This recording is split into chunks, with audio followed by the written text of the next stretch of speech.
Hello, welcome to my channel psychology spirit. और आज हम करेंगे साइकोलॉजी का जो है इंट्रोडक्शन पार्ट, जो आपको बहुत हेल्प करेगा सी टेट एग्ज़ाम में, H TET, U P TET, साथ में जो भी हमारे डी एस एस बी के एग्ज़ाम्स होंगे पी आर टी का, उसमें भी बहुत हेल्प करेगा। तो अब मेरी ये वीडियो आप एंड तक ज़रूर देखिएगा। तो चलिए स्टार्ट करते हैं।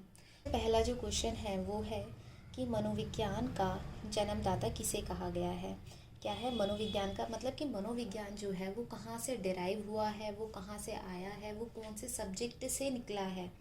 क्योंकि पहले इसको इंडिविजुअली नहीं पढ़ाया जाता था, ये किसी सब्जेक्ट के अंदर था। तो वो कौन सा सब्जेक्ट था, वो था हमारा दर्शन शास्त्र मतलब फिलॉसफी। ठीक है, अगर आपसे ये पूछा जाए कि फिलॉसफी में भी कौन से सब सब्जेक्ट्स में था, तो वो था हमारा मेंटल फिलॉसफी में, मतलब मानसिक दर्शन शास्त्र में इसको जो है पढ़ाया जाता था। ठीक है, मनोविज्ञान को। तो मनोविज्ञान की कोई अलग से कोई शाखा नहीं थी, इसको जो है वो दर्शन शास्त्र के अंदर ही पढ़ाया जाता था। और दर्शन शास्त्र में मतलब फिलॉसफी में भी वो मेंटल फिलॉसफी के अंदर जो है वो पढ़ाया जाता था। इसका मनोविज्ञान जो है वो अलग से कोई सब्जेक्ट नहीं था। ठीक है, सबसे पहला क्वेश्चन।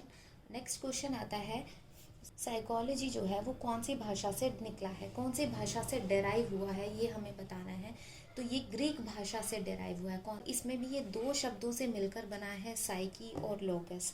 लोगस का मतलब होता है अध्ययन करना या विचार करना। ठीक है, लेकिन जो साइकी है उसका मतलब होता है समय के साथ साथ ना इसका अलग अलग तरीके से यूज होता है। कभी इसको कहा गया आत्मा का अध्ययन, कभी मन का अध्ययन, व्यवहार का अध्ययन, ये सब चीज़ें कही गई है। तो समय के साथ साथ इसकी जो डेफिनेशन है जो चेंज होती आई है, उसी के हिसाब से साइकी का मतलब लिया गया है। ठीक है, अब इसकी स्टेजेस पढ़ते हैं कि जब मनोविज्ञान की शुरुआत हुई थी तो जो उसकी डेफिनेशन है उसकी शुरुआत कहाँ से हुई थी। सबसे पहले इसको क्या कहा गया था कि ये किस चीज़ का विज्ञान है, या इसको कैसे पढ़ा जाता है, या इसकी जो डेफिनेशन है वो क्या बनाई गई थी। तो जो सबसे पहली जो इसकी स्टेज आई थी रिगार्डिंग इसकी डेफिनेशन के, या हम इसको एक पर्टिकुलरली क्या कह सकते हैं कि साइकोलॉजी जो है वो है क्या।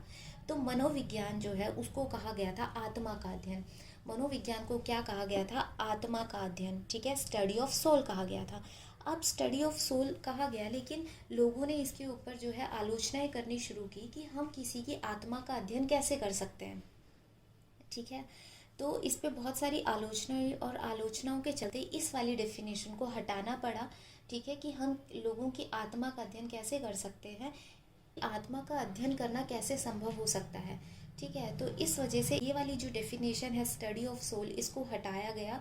उसकी नई डेफिनेशन जो है वो बनाई गई, और नई जो डेफिनेशन आई वो क्या थी। सेकेंड जो स्टेज थी उसमें बोला गया कि ये स्टडी ऑफ माइंड है, मतलब कि मन का अध्ययन है।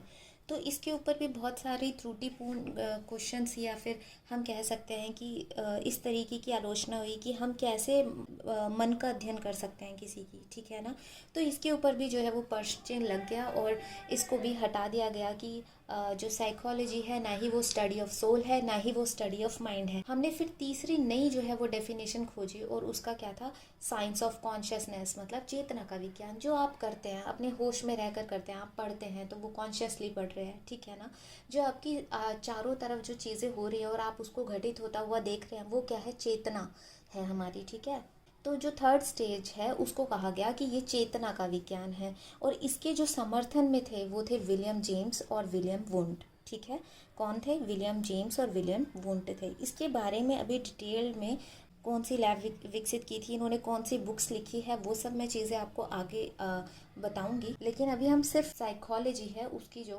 डेफिनेशन है वो कैसे तैयार हुई। तो सबसे पहले बोला गया कि स्टडी ऑफ सोल है, तो वो नहीं है, उसका अध्ययन हम नहीं कर सकते, तो उसको हटाया गया। सेकंड बोला गया स्टडी ऑफ माइंड है, उसका भी हम अध्ययन नहीं कर सकते, उसको हटाया गया। तीसरा जो आया उसने क्या बोला कि साइंस ऑफ कॉन्शियसनेस है, चेतना का विज्ञान है। मैंने चेतना बता दिया है, जो आप अपने होश में रहते हुए चीज़ों को करते हैं वो सब चेतना है।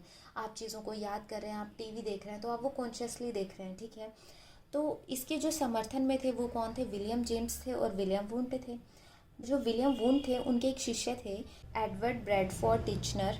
तो आप इसकी एक बार प्रोनाउंसिएशन फिर भी चेक कर लीजिएगा। और इन्होंने कहा था कि तुम जो है साइंस ऑफ कॉन्शियसनेस मतलब चेतना के विज्ञान का, तुम मतलब चेतना का अध्ययन कर सकते हो, और उसको कौन सी मेथड के द्वारा कर सकते हो, तो वो था अंतःदर्शन विधि, मतलब मेथड और a process of looking with in, अपने अंदर ही झांक के देखना कि क्या चीज़ें हैं और क्या नहीं है।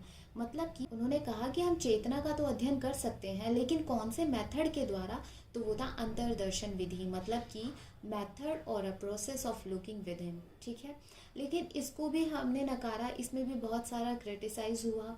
और विलियम जेम्स और विलियम वुंड जो थे वो साइंस ऑफ कॉन्शियसनेस के समर्थन में थे, और उन्होंने ही जो विधि दी थी वो कौन सी थी, अंतर्दर्शन विधि, मतलब मेथड और a process of looking with in. ठीक है, उसके इनके अगेंस्ट में जो आए थे वो फ्रॉयड आए थे। ठीक है, Freud, according to Freud, Freud के अनुसार जो है हमारा जो माइंड है वो 3 पार्ट में डिवाइड है। वो कौन कौन से हैं, चेतन, अचेतन और अर्धचेतन। मतलब कॉन्शियस बिहेवियर, अनकॉन्शियस और सेमी कॉन्शियस। ठीक है, तो अकॉर्डिंग टू फ्रॉयड जो है वो हमारे 3 पार्ट में डिवाइड थे, चेतन, अचेतन और अर्धचेतन।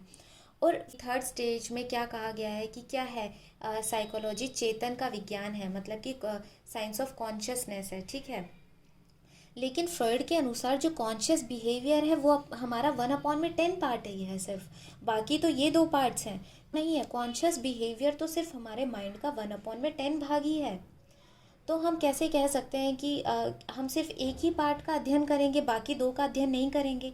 तो इन्होंने इस चीज़ को नकारा कि कोई अपने व्यक्तिगत अनुभवों को ना किसी तरीके से भी प्रकाशित कर सकता है। ज़रूरी नहीं है कि वो उसमें दोषपूर्ण ही चीज़ें बताएगा, वो उसमें बनावटी रूप भी ला सकता है। तो किस तरीके से हम इसमें इंट्रोस्पेक्शन या process of looking with in का प्रयोग कर सकते हैं, कैसे कर सकते हैं, क्योंकि व्यक्ति जो है अपने दोष को छुपाकर जो है वो गुण की ही व्याख्या कर सकता है। तो हम किस तरीके से कहें कि वो चेतन का विज्ञान है। ठीक है, तो ये जो फ्रॉयड थे ना वो इसके अगेंस्ट में थे कि चेतन व्यवहार जो है ना वो सिर्फ एक सीमित अध्ययन ही है। ठीक है, इसमें जो मनुष्य दूसरों को दिखाना चाहेगा वो वही दिखाएगा, वो अपने दोषपूर्ण चीज़ों को क्यों दिखाएगा। तो इस वजह से इसको हटाया गया, और फिर हम एक अपनी नई जो है वो डेफिनेशन की तरफ बढ़े। और जो हमारी नई डेफिनेशन थी वो थी साइंस ऑफ बिहेवियर, व्यवहार का विज्ञान। ठीक है, तो हमने 3 जो है अभी तक पढ़े हैं वो कौन कौन से हैं, 3 स्टेजेस पढ़े हैं। वो थे हमारे, पहला था स्टडी ऑफ सोल, सेकंड था हमारा मन का अध्ययन, ठीक है, स्टडी ऑफ माइंड, और तीसरा था साइंस ऑफ कॉन्शियसनेस, जिसको फ्रॉयड ने बिल्कुल ही नकार दिया। जिसने कि फ्रॉयड ने बिल्कुल ही नकार दिया और कहा कि हम कॉन्शियस का कैसे अध्ययन कर सकते हैं, क्योंकि जो हमारा माइंड है वो तो 3 पार्ट में डिवाइड है। तो इसको हटाया गया, और जो कॉन्शियस बिहेवियर है वो सिर्फ 1/10 भाग है। ये किसने प्रूव किया था, फ्रॉयड ने किया था। ठीक है, और हर एक मनुष्य जो है वो अपने बारे में अच्छी चीज़ें ही दूसरे के सामने बताएगा, वो गलत क्यों बताएगा। तो इस वजह से इसको इस वाली डेफिनेशन को हटाया गया और नई डेफिनेशन की तरफ बढ़ा गया। नई जो डेफिनेशन थी वो थी साइंस ऑफ बिहेवियर। तो अब हम 4th स्टेज के बारे में पढ़ेंगे, वो है साइंस ऑफ बिहेवियर। ठीक है, तो साइंस ऑफ बिहेवियर क्या है कि लोगों के व्यवहार का अध्ययन करना। साइकोलॉजी को जो क्या कहा गया, साइंस ऑफ बिहेवियर कहा गया कि हम व्यवहार का अध्ययन कर सकते हैं।